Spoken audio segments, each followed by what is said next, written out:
Hello दोस्तों, कैसे हैं आप सभी। दोस्तों आप सभी का स्वागत है आपके अपने यूट्यूब चैनल एग्जाम डन पर। मेरा नाम शोभित है दोस्तों, और आज मैं आपको कराने वाला हूं यूरोप के फिजिकल मैप को। इसमें आपसे मैं बातें करूंगा ग्रासलैंड के बारे में, रिवर्स के बारे में, लेक्स के बारे में और हिल्स के बारे में। अगर आप दोस्तों यूपीएससी या फिर किसी भी अदर स्टेट एग्जाम की तैयारी कर रहे हैं तो आपके लिए फिजिकल मैप होना बहुत जरूरी है, क्योंकि इससे क्वेश्चन बहुत बनते हैं। आने वाले लेक्चर में दोस्तों मैं अफ्रीका के मैप को डिस्कस करूंगा, आज मैं करूंगा डिस्कस दोस्तों यूरोप के बारे में। ठीक है, तो बस आपको करना क्या है, चैनल को सब्सक्राइब करना है, वीडियो अच्छा लगे तो लाइक भी करना है। ठीक है, अब मैं बात करता हूं दोस्तों थोड़ा सा इसमें एक बेसिक नॉलेज की, क्योंकि इसमें आपसे पूछा भी जा सकता है। सर आपको पता भी होना चाहिए कि हमारी जो पृथ्वी थी वो पहले कैसी हुआ करती थी। पहले दोस्तों हमारी जो पृथ्वी थी वो सारे के सारे कॉन्टिनेंट सिर्फ एक ही कॉन्टिनेंट पर शिफ्ट थे, जिसका नाम है पेंजिया। पेंजिया नाम का एक कॉन्टिनेंट हुआ करता था, उस पर शिफ्ट थे। फिर उसके बाद दोस्तों ये दो भागों में टूट जाता है, लॉरेशिया के अंदर और गोंडवाना के अंदर। दोस्तों हमारा जो भारत है, हमारा जो प्यारा भारत है, वो गोंडवाना लैंड का ही हिस्सा हुआ करता था। उसके बाद दोस्तों जो फॉर्मेशन होता है, फिर तो नॉर्थ में अमेरिका अलग हो जाता है और फिर साउथ अमेरिका अलग होता है। फिर इंडिया अलग होने के निकल लेता है और ऑस्ट्रेलिया और अंटार्कटिका भी अलग हो जाता है। ठीक, फिर आज के समय में दोस्तों हमारी जो पृथ्वी है वो ऐसी होती है, ऐसी दिखाई देती है।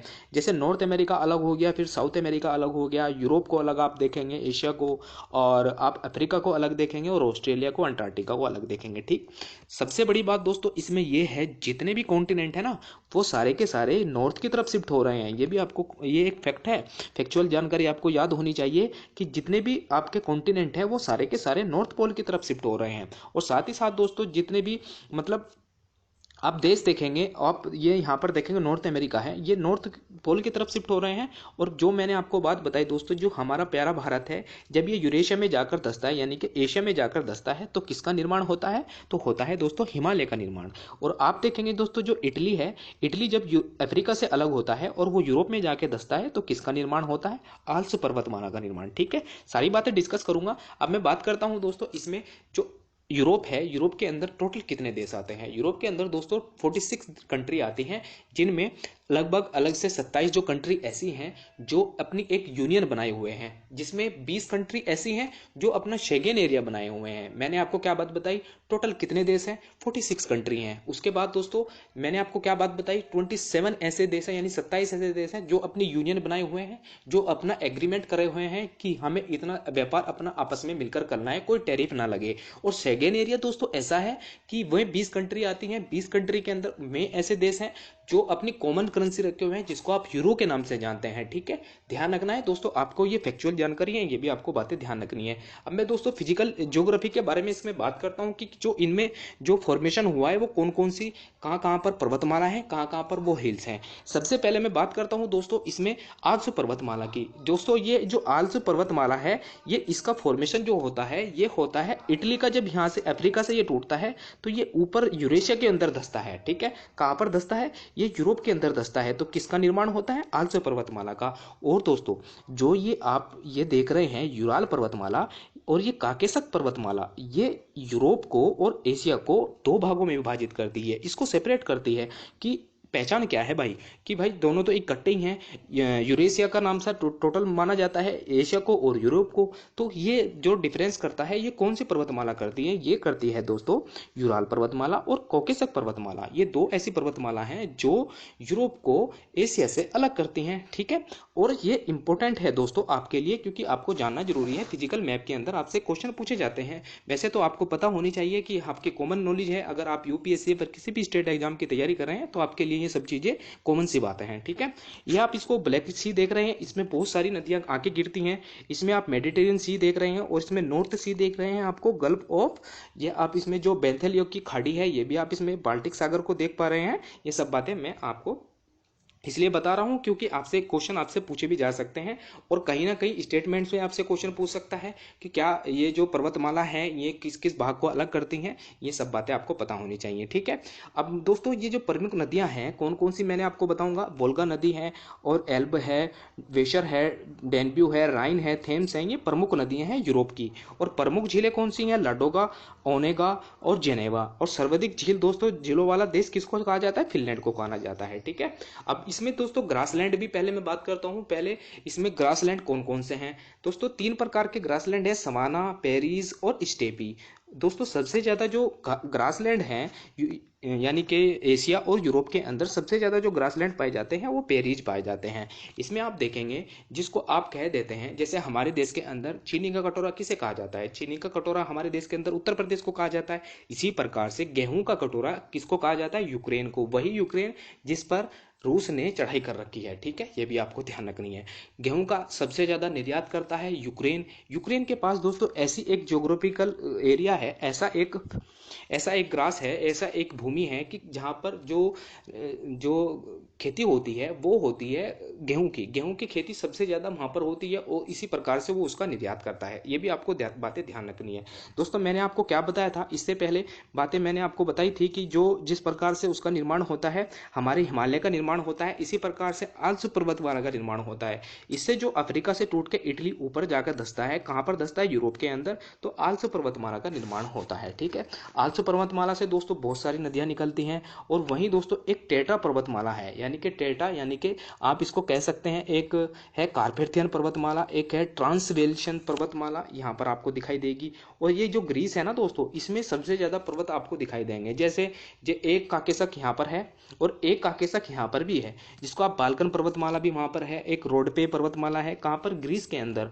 एक दोस्तों यहाँ पर है, यहाँ पर आप इसको स्पेन में भी दिखाई देगा, एक पेरनीज के पर्वतमाला, एक कैंटाबाइंस के पर्वतमाला है, और आइबेरियन की पर्वतमाला है। प्रायद्वीप में जितने भी हैं दोस्तों, ये सब बातें आपको ध्यान रखनी है। ठीक है, और यहाँ पर दोस्तों आपको मिलेगी यूनाइटेड किंगडम के अंदर, यानी कि पेनाइस पर्वतमाला, एक कैरिबियन पर्वतमाला है। ठीक है, ये छोटी छोटी पर्वतमाला है, ये आपसे क्वेश्चन पूछे जा सकते हैं, और ये आपको ये तो पता ही होगा, ये कौन से देश है, स्कैंडिनेवियन देश है, इसको जाना जाता है स्कैंडिनेवियन पर्वतमाला। ठीक है, यहाँ पर आपको मिलेगा दोस्तों एक बेथियन की खाड़ी, और यहाँ पर मिलेगा आपको बाल्टिक सागर, और ये आपको रहा नॉर्थ सी। यहाँ पर आपको दोस्तों व्हाइट सी मिलेगा, यानी कि सफेद सागर, और यहाँ पर मिलेगी आपको जो मैंने आपको बताई लडोगा झील। ठीक है, इंपॉर्टेंट है दोस्तों आपके लिए बहुत ज्यादा, क्योंकि यूरोप के बारे में आपको सारी की सारी बातें जाननी जरूरी है। यहाँ पर दोस्तों आपको टर्की के और ग्रीस के बीच में मिलेगा मरमरा सी, जो कि किसको जोड़ता है, काला सागर को और भूमध्य सागर को। एजियन सी दोस्तों यहाँ पर मिलेगा आपको, यहाँ पर जहाँ पर मरमरा सी है और फिर आपके एजियन सी है। ठीक है, ये क्वेश्चन आपसे पूछा जा सकता है, और साथ ही साथ दोस्तों आपसे क्वेश्चन एक डायरेक्शन के माध्यम से भी पूछा जा सकता है कि अगर हम भूमध्य सागर से चलेंगे तो कौन कौन से सागर से हमें होकर जाना पड़ेगा काला सागर के अंदर, यानी कि ब्लैक सी के अंदर। ठीक है, और सबसे बड़ी बात है दोस्तों, जो ये इटली के बीच में और यहाँ पर जो ग्रीस है उसके बीच में ये कौन कौन सी है, कौन सा है ये दोस्तों, ये है एड्रियाटिक सागर, यानी कि एड्रियाटिक सी। ठीक है, अब बातें करता हूं दोस्तों इसमें मैं नदियों के बारे में। ठीक है, नदियों के बारे में मैंने आपको बता दिया, ग्रासलैंड के बारे में और नदियों के बारे में अब मैं बात करता हूं। दोस्तों ये जो नदियां हैं ना, डेन्यू नदी, ये कहां पर जाकर गिरती है, ब्लैक सी में, और जो ये यूराल पर्वतमाला से निकलती है, यूराल से जो नदी निकलती है ये कैस्पियन सागर में गिरती है, और वोल्गा नदी भी दोस्तों कैस्पियन सागर में जाकर मिलती है। ठीक है, ये डोन नदी है, ये भी ब्लैक सी में जाकर गिरती है, नीपर नदी है, यही वो नदी है दोस्तों जो यूक्रेन को, यहाँ पर यूक्रेन है, जो यूक्रेन को दो हिस्सों में विभाजित करती है। ठीक है, ये भी आपको ध्यान रखनी है। ये जो नीपर नदी है, ये जैसे हमारे देश में गंगा नदी है, इसी प्रकार से यूक्रेन की भी ये गंगा नदी है, जो वहाँ के जो वहाँ की जमीन है उसको फर्टाइल बनाती है। ठीक है, ये जो लगोडा झील है दोस्तों, ये कहाँ पर है, ये है रूस के अंदर। ठीक है, ये भी आपको ध्यान रखनी है। एक विस्तुला नदी है, और ये जो लेक है ये कॉन्स्टेंट लेक है, ये भी आपको ध्यान रखनी है। थेम्स रिवर है, कहाँ पर है दोस्तों, ये यूनाइटेड किंगडम में है। और ये शाइन नदी है, ये भी आपको ध्यान रखनी है। लोरे है, राइन नदी है, एल्ब है, ऑर्डर है, ये सारी की सारी नदियां हैं दोस्तों, जो यूरोप की इंपोर्टेंट नदियां हैं। ये भी आपको सारी की सारी बातें ध्यान रखनी है। ठीक है, ये सारी बातें दोस्तों इसमें मैंने बताई है, और साथ ही साथ मैंने आपको बताया है कि कितने देश आते हैं, 46 कंट्री आते हैं। उसके अंदर भी दोस्तों यूरोपियन यूनियन में कितने देश आते हैं, 27 कंट्री आते हैं। उसके अंदर भी दोस्तों जो शेंगेन एरिया होता है उसके अंदर कितने देश आते हैं, 20 देश आते हैं। ठीक है, यानी कि 20 कंट्री आती हैं। ठीक है, ये भी आपको ध्यान रखनी है। सबसे बड़ी बात दोस्तों, जो शेंगेन एरिया होता है वो ऐसा एरिया होता है जिसमें जो कॉमन करेंसी होती है उनका यूज होता है, और आने जाने की जो सुविधा होती है, वीजा नॉट अलाउ होता है, मतलब वीजे की कोई बात नहीं होती है, सिर्फ आने जाने की दिक्कत होती है कि किसी मतलब बाउंड्री की कोई बात नहीं होती है, और एक देश से दूसरे देश में कोई भी व्यक्ति आ जा सकता है। ठीक है, ये भी आपको बातें ध्यान रखनी है। थोड़ी थोड़ी बातें दोस्तों मैंने आपको इसमें बताई है, कौन सा सागर कहाँ पर है, एड्रियाटिक सी कहाँ पर है, काला सागर कहाँ पर है, और दोस्तों कौन से घास के मैदान है, सारी बातें मैंने आपको इसमें बताई है। जिब्राल्टर जल संधि दोस्तों कहाँ पर है, ये यहाँ पर है, यानी कि जिब्राल्टर जो जल संधि है ये अफ्रीका को और यूरोप को अलग करती है। ठीक, ये भी आपको ध्यान रखना है। और कौन सी, एक मरमरा सागर है, एक मरमरा जल संधि है, ये कहां पर है दोस्तों, ये यहां पर है। ठीक है, ये किसको अलग करती है, ये करती है टर्की को और ग्रीस को अलग, ठीक, बुल्गारिया को अलग करती है। ठीक है, ये भी आपको ध्यान रखना है।